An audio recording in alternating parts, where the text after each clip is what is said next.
we don't know what's going to happen. We don't know who's going to cross our path. Mary Chapman, my first mother-in-law, her story should have been a movie. Oh my goodness. She was born, she was a carny kid, she cussed like a sailor. She spent nights, they were just travelers. I guess when she was 9, her mother married a man and she started the first grade at 9, went through the 5th grade. And by then she was 14. She married Terry Chapman. And I married the youngest of her 3 kids. But her perspective on life, not having shoes, her mother giving away year-old sibling twins of hers because they couldn't feed them, and just the heartache and loss of that. She went with me back in, it must have been 1990. My daughter Millie was a baby, and I needed somebody to help me watch Millie while I was in the studio.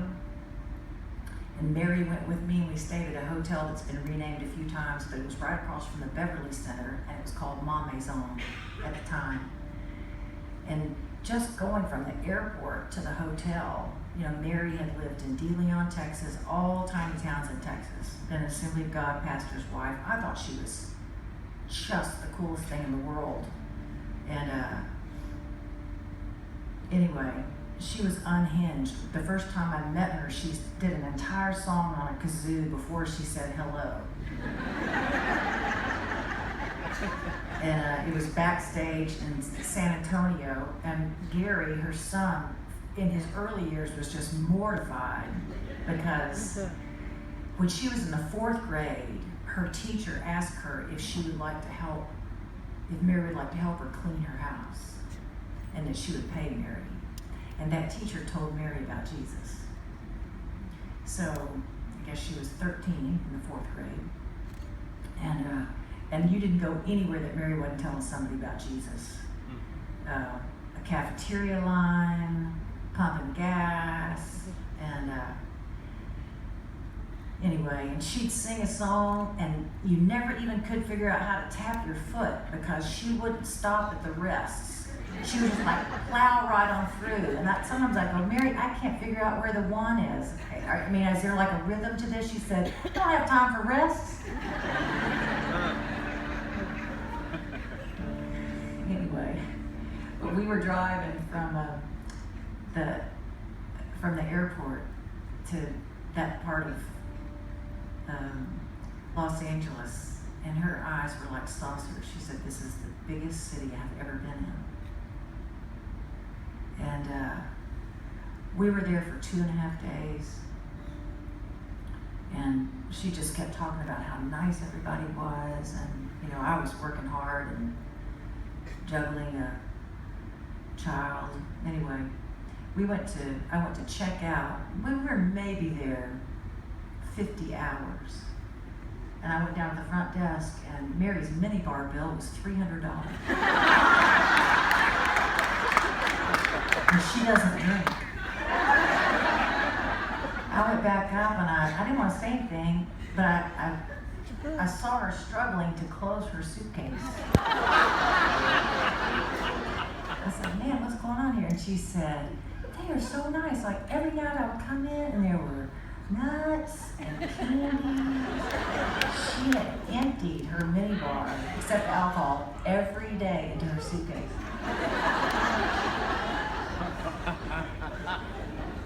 I just let her take it.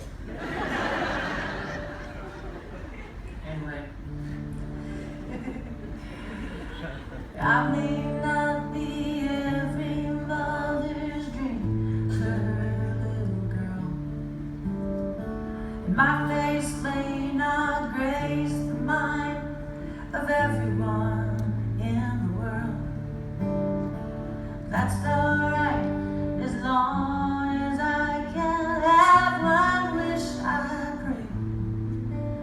Oh, when people look inside my life, I want to hear them say, has her father's eyes, her father's eyes. You know, eyes that find the good in things when good is not around, and eyes that find the source of help when help just can't be found, and eyes full of compassion, seeing everything, knowing what you're going through, and feeling it the same. Just like my father's eyes, my father's eyes, my father's eyes. You know, it's just like my father's eyes.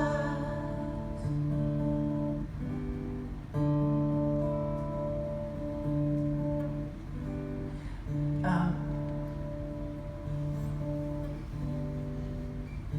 don't know why I thought about this, but the greatest thing happened to me back in 2008 or 2007.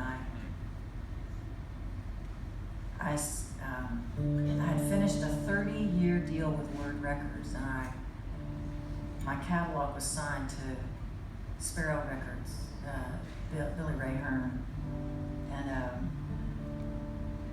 and you know, I was honestly sort of sick of myself and sick of my songs and just sort of over it, really, the whole thing. And it was like somebody coming into a 30-year-old closet of clothing, going, "Oh, I had these pants back in the 70s. Oh my gosh, put it with this blazer. Oh yeah, take that vest. This hat. Oh, I haven't seen one of these in years." And they just kept massaging all this old material and pulling it out and having me listen to it. And it reminded me of the band that I played with years ago. And I was suddenly obsessed with finding the musicians that I had kind of grown up with. And it was spring break 2008, and I hardly put a bathing suit on. I was like a crazed person trying to track everybody down. And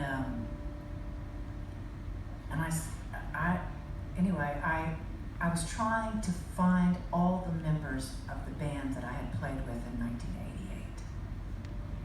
And I don't know why, but I had gotten so weighed down by the choices in my life and the consequences of all my choices. In a way, I had just forgotten the big picture of life. And one by one, except for Terry McMillan, harmonica percussion player who had passed away, and at the time I was not on good terms with Gary Chapman, so I did not call him. But if it had been this decade, that might have been a different call. But I called all those musicians and said, "Hey, just for old time's sake, let's go out and play an old set list and do 20 songs from 20 years ago. 20 shows, I mean." And it was a difficult ticket to sell, anyway, but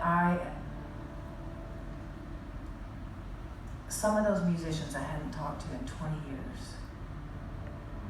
And it was so wonderful to reconnect those dots and to be reminded of the continuing saga that is our life, and that every chapter is part of the big story of our lives. And anyway, and I'm still playing with a lot of those musicians now, and Mike Bernadello and Greg Morrow, and so grateful for the history that we've shared.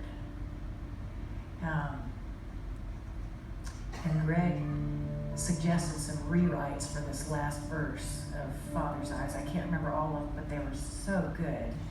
But one of them was something like, and on that day when God will say our time on earth is done,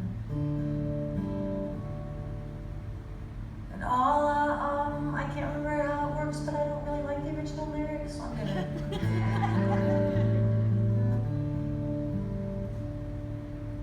when we're called to stand and tell just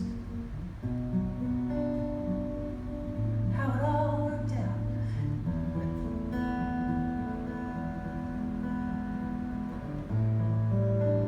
we're gonna find we had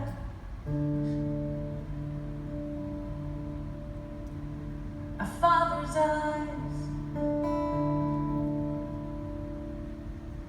our Father's eyes that find the good